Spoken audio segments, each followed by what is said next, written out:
politics, the economy, education, healthcare, big news issues affecting the Ozarks. Cut through the clutter with Color 10 News analyst Brian Calfano. Now on Ozarks Tonight.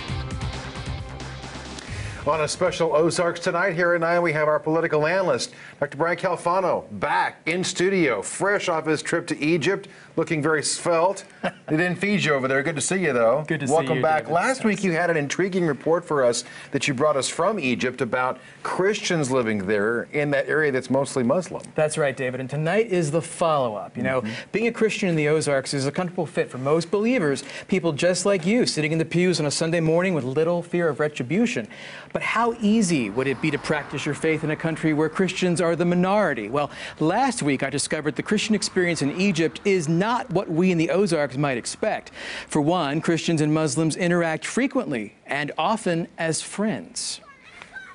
Two of my best friends are Muslims, so this is one of the things that helped me out a lot.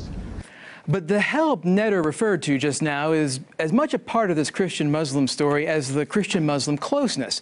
Though Christians hold important positions in Egyptian business, the police, and military circles, there's little chance for them to take the high-level positions in government. There's also softer forms of discrimination against Christians, like harassment for not fasting during Ramadan, which is the Muslim holy month. Christianity in Egypt is also different from the Ozarks because evangelism, one of the hallmarks of Christian action, can get you in trouble. Indeed, it is illegal to try to convert a Muslim to Christianity in Egypt, but conversion from Christianity to Islam is okay. This might be part of the reason that Christian Dina Tuta says she and her close Muslim friends don't get into the question of who's right on religion. We do not debate or discuss religion because neither one of us is interested in converting the other into a different religion. And as we discovered last week, Egyptians focus much more on their national identity, not their religious differences. In fact, the persecution Christians face in Egypt is often similar to what Egyptian Muslims confront. This is because oppression is usually political in Egypt, with civil liberties curtailed for all. And regional experts say Muslims and Christians in Egypt may be stronger when they face down discrimination together. I think the whole society sticking together is real protection for minorities in Egypt, regardless of whether the law is applied, whether the constitution is in effect or not.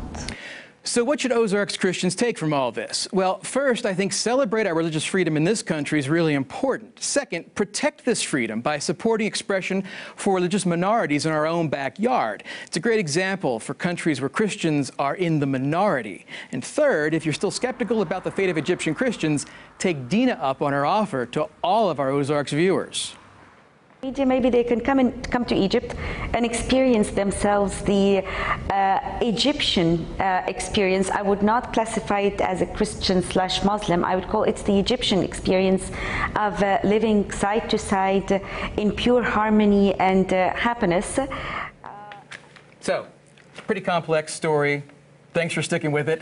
Yeah, well, it is but there's complex. A lot of interesting stuff It is interesting, and you know, I joke about you being svelte, but you were talking about the fact that you were there for 2 months.